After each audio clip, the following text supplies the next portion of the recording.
Olá pessoal, vamos falar agora sobre a relação com a ilustração, né? Se nós somos autores do texto, existem os autores e as autoras dos desenhos, das ilustrações. Essas ilustrações servem a um projeto gráfico.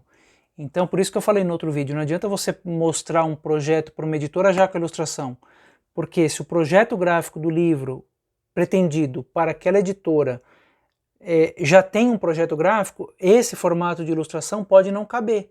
Por isso que eu falei, não manda o original com a ilustração. A ilustração depende do projeto gráfico, certo? O que é o projeto gráfico? Qual é a cara desse livro? Ele vai estar numa coleção, qual que é o tamanho dele, a largura, o comprimento, quantidade de páginas, o texto de abertura, porque às vezes o teu livro ele vai entrar em um projeto gráfico. Isso você não sabe, né? Você pode vir a descobrir isso no meio do caminho. A relação com o ilustrador, pelo menos as que eu tive, sempre foram muito interessantes, né? Sempre gostei muito, sempre tive muita sorte, poderia assim dizer, de conversar, de ter ilustradores muito competentes publicando meu livro. Por quê, gente? Uma editora que está gastando 30, 40 mil reais, 50 mil reais para fazer o teu livro, que é o que a editora vai gastar, gente. Eles vão pagar o ilustrador, o diagramador, o revisor, os funcionários, a impressão de pelo menos 5 mil cópias. Quanto que uma editora vai gastar para fazer a primeira edição do teu livro? 40, 50 mil? Então vocês precisam entender uma coisa. A editora não vai fazer qualquer produto, porque ela está investindo muito, né? Ela quer o retorno por aquilo. Agora, claro, tem muita gente que vê essas outras editoras que publicam, se você paga assim 2 mil reais, a pessoa publica o teu livro. Já viram isso, né? São pequenas editoras que têm lá os desenhistas, eles fazem um projeto mais simples. Não é o caso de uma editora comercial. Gente, eu já tive livro com projetos gráficos maravilhosos. Olha isso aqui, ó, Panchatantra, Histórias Indianas do Panchatantra. Entendeu? Esse livro é maravilhoso. O Almanaque da Paz tem um projeto gráfico extraordinário. Então, isso aqui são pessoas, profissionais, gabaritados que vão pensar. Então a editora, muitas vezes, ela manda uma sugestão, olha, então, porque assim, para a editora contratar um ilustrador, esse ilustrador precisa ter tempo para fazer aquele projeto.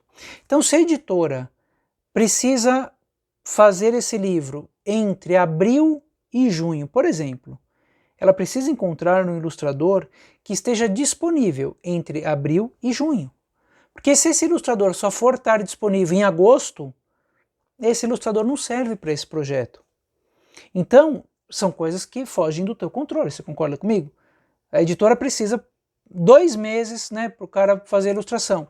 Então ela vai procurar os ilustradores que estão disponíveis naquele período. E às vezes esse ilustrador ou essa ilustradora está fazendo livro didático, ou está com livros de outras editoras, então vai falar, olha, sinceramente eu não posso pegar o teu projeto agora, eu posso pegar em setembro, mas para a editora não interessa. Então não adianta você chegar e falar, não, eu só vou publicar o meu livro se for com o André Neves, por exemplo, que é um baita do ilustrador. Esse cara cobra uma fortuna, gente. Uma fortuna não, né? Assim, ele cobra justo pelo trabalho dele. Então, deixa a ilustração para a editora, sabendo que a editora não vai fazer coisas ruins. O que acontece? Eu vou contar os problemas agora. Às vezes, o ilustrador ou a ilustradora viaja muito na maionese. Por exemplo, tem um livro meu, eu não vou citar qual que é o livro e qual que é o nome do ilustrador, porque talvez vocês possam ter contato com ele. Eu não quero, de maneira alguma, desmerecer esse ilustrador, né? Era um livro meu, né, publicado por uma editora, e a pessoa não entendeu a proposta do livro. Por exemplo, o meu protagonista tem, sei lá, 10, 11 anos. Ele fez um protagonista com 4 anos.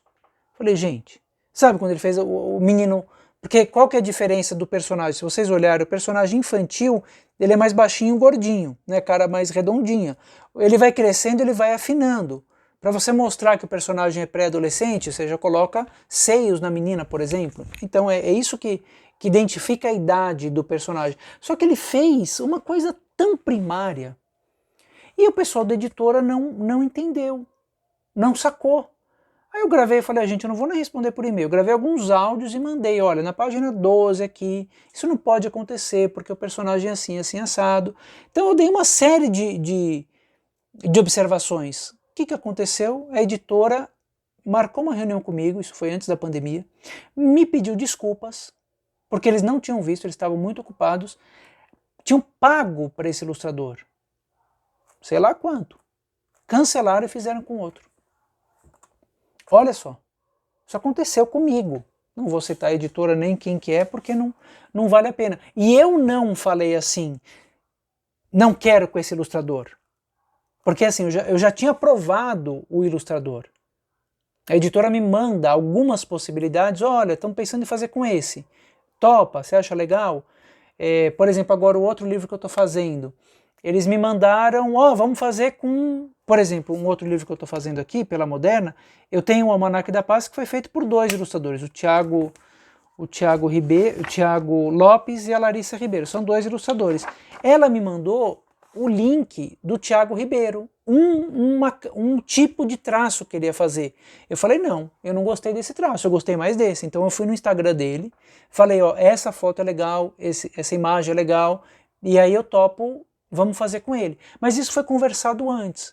Então não adianta você, no meio do processo, né, que estão fazendo o teu livro, a editora contratou essa pessoa, pagou metade, nem sei qual que é o acordo que ele tem com o ilustrador, e você simplesmente fala, eu não gosto, que é isso? A falta de profissionalismo, né? Mesmo quando aquele ilustrador realmente... Gente, ele fez muito mal feito. Nunca tinha visto isso. Muito mal feito. Não é uma observação ou outra. Ele errou a cara dos personagens, a estrutura, foi uma coisa muito primária, porque o ilustrador, ao meu ver, ele não é fiel ao que você está dizendo. Então o personagem está muito bravo, ele não vai fazer um menino assim. Ele vai fazer algumas situações que coloquem artisticamente aquela emoção que aquele capítulo, que aquele poema, que aquela história está passando. Então é isso que faz um bom ilustrador, é isso que faz uma boa ilustradora. Não é ser fiel, é reproduzir categoricamente aquilo que está sendo escrito, né? Ele é um coautor, ele vai criar junto com você. Então você tem que dar liberdade para ele. Eu me lembro no livro O Valente Domador, me lembro muito bem. Por exemplo, o livro Valente Domador é a história de um domador e de um menino de rua que eles fazem flores de papel. Só que a Simone Matias, que é uma ilustradora maravilhosa, ela fez flores de papel jornal, com jornal. Mas eu não cito que é jornal. Aí eu falei, mas será que é legal? O cara da editora falou, não tem nada a ver, não é concreto o que o ilustrador está desenhando, é metafórico, não precisa ser exatamente a mesma coisa. Até porque, gente, a gente precisa ter essa diversidade de ilustrações nas obras infantis. Imagina se todo mundo fizesse igual. Não ia dar certo, né? Então, relaxa com relação a isso. Acredita que essa editora vai achar um bom ilustrador. Mas tem que ter uma conversa antes, né? Uma conversa. Geralmente, no começo, não tem muito o que fazer. Você vai ter que confiar mesmo que o ilustrador ou a ilustradora irá fazer um bom trabalho, né? Você publicando por uma editora comercial, gente, tenha certeza que eles também não querem errar. Eles querem fazer bem feito. Então, é isso. A relação com o ilustrador é essa. Às vezes acontece do ilustrador ganhar uma porcentagem sobre o direito autoral. Então, por exemplo, você ganha 8% e ele ganha 2%. Você ganha 6% e ele ganha 4%, ou ele ganha 2%. Aí é um acordo que ele tem com a editora. O contrato é dele com a editora. Qual que seria a exceção a isso? A exceção é quando você se reúne com um ilustrador, certo? E esse cara é profissional, ele sabe o que ele está fazendo. Ele vai apresentar um projeto gráfico muito bacana e vocês vão chegar juntos a uma editora e falar, estamos com esse projeto aqui. É o que eu fiz com Cores da Amazônia, por exemplo. Eu cheguei com esse livro aqui, não tínhamos o projeto gráfico, mas eu falei, olha, eu tenho os poemas e o Guatassara tem as ilustrações. E fizemos o livro juntos, o Guata veio na minha casa aqui, ele é do Pará, e aí eu criei os poemas em cima da experiência que ele tinha. Então, nesse livro nós dividimos os direitos autorais. Eu ganho 5%, ele ganha 5%, certo? Porque aí mas nós fizemos o livro juntos aqui em casa. né? Trocamos e-mails, mensagens, telefonemas, criamos juntos, então somos coautores. Daí é justo esse direito autoral ser dividido em partes iguais, claro, certo? Então, assim, se o teu livro tem pouco texto e muita ilustração, é natural que o teu direito autoral diminua, porque a editora vai dar um pouquinho para o ilustrador também, né? Porque às vezes a editora não paga 15 mil por ilustrador, paga 5, sei lá, mas paga 3 ou 4% de direito autoral, né? Isso você vai vendo de acordo com o desenvolvimento da tua relação com as editoras. Eu, particularmente, já indiquei alguns ilustradores para as editoras, falando, olha, queria muito que fosse com esse cara aqui, essa pessoa, com essa mulher, que é muito legal, e já deu problema. Já deu problema por quê? Porque é a pessoa indicada, a editora confiou, mas começa problema, sei lá, o ilustrador é muito grosso. Pode acontecer, a pessoa é mal educada, sabe? A pessoa que não tem trato com as outras pessoas e sei lá, tratou mal a gerente de arte lá. Aí acabou, gente. Se a pessoa não tiver jogo de cintura, porque eu acho assim, você pode falar o que você quiser, mas você não precisa mandar a pessoa tomar naquele lugar por conta disso. Então, uma coisa que eu aprendi é falar de mim. Olha, eu não me sinto confortável com esse desenho, é uma coisa. Eu não me sinto confortável com esse desenho, é uma coisa. Agora falar assim, esse desenho é uma merda, esse desenho é um horror, aí eu estou ofendendo o desenho. Eu dizer que eu não me sinto confortável com o desenho, eu estou falando em primeira pessoa. Tudo bem. Ou eu não gostaria que fosse esta ilustradora para fazer esse livro por esses e por esses motivos, né? Então, procure sempre, isso é um princípio da comunicação não violenta, falar em primeira pessoa quando você se sente desconfortável. Então, já aconteceu de eu indicar um ilustrador, esse ilustrador era uma pessoa extremamente mal educada. Comigo, um doce, somos amigos, mas no trato comercial o cara reclama, sabe? Reclama de prazo, reclama de preço. Gente, o que eu tenho a ver com isso? Eu indiquei o trabalho. Você percebe? Qualquer um de vocês fala, olha, chama o César para dar uma palestra. Eu vou e eu começo a criar um monte de problema com essa pessoa. Você só me indicou. Então hoje eu evito indicar. O que eu fiz, por exemplo, recentemente, eu fiz um projeto para uma editora e conheci um ilustrador muito legal. Muito legal. E estou fazendo um outro livro agora com a editora do Brasil. O que eu fiz? Oi, pessoal, vocês conhecem esse ilustrador? Vou deixar uma dica para o trabalho do nosso próximo livro. Acabou. Eu estou assim. Veja aí o que vocês acham. Não estou colocando como imposição.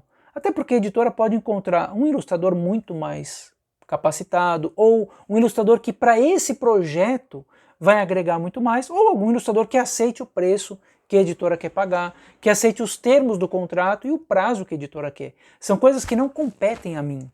Vocês percebem? Então tem que ter um pouco de flexibilidade com relação a isso. Eu realmente, gente, olhando a minha obra, eu tive muito pouco problema com o ilustrador. Muito pelo contrário, muitas amizades, a gente criou coisas juntos, então foi muito bacana. Eu realmente não tenho muito mais coisas boas para falar do que coisas ruins. A única dica que eu deixaria para vocês é não mandem, não entreguem a coisa fechada. Ah, tem que ser com esse ilustrador, senão eu não faço. Você vai limitar o teu campo de atuação em uma área extremamente concorrida. Tá certo? Este é o vídeo das nossas relações com as pessoas, com os autores. Eles gostam de ser chamados de autores das imagens, o que faz todo sentido, porque eles também são autores das imagens. E um ilustrador ou uma ilustradora competente, gente, deixa o livro maravilhoso. Entendeu? Engrandece a obra assim tremendamente.